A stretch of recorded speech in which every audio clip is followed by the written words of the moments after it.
আপনার বাড়ির ছোট্ট বাচ্চাটি বেশ কিছুদিন মুখের ঘা বা মাউথ আলসারে ভুগছে।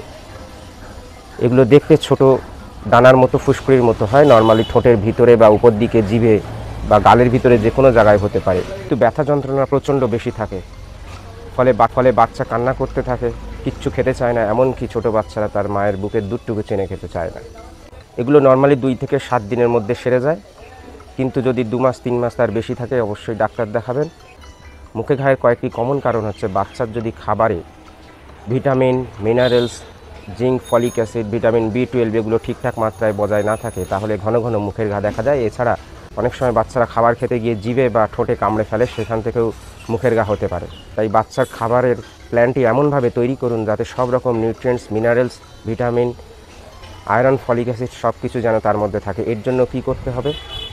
বাচ্চার নর্মাল ডায়েট হিসেবে আপনি সবুজ শাকসবজি, বিভিন্ন রকম ফল, মোসাম্বি লেবু, বাতাবি লেবু, কমলা লেবু ইত্যাদি জুস খাওয়াতে পারেন। এছাড়া ডিম, দুধ, কলা এগুলো তার খাবারে রাখতে পারেন।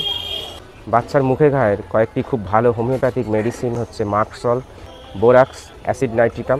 এই ওষুধগুলি বাচ্চার মুখে ঘাকে পার্মানেন্টলি সারাতে সাহায্য করে। বাচ্চার মুখে ঘায়ের সিমটম, কারণ, ঘরোয়া ম্যানেজমেন্ট, তার সাথে হোমিওপ্যাথিক মেডিসিনের সম্পূর্ণ ডিটেল ভিডিও আপনারা আমার ইউটিউব চ্যানেলে পেয়ে যাবেন।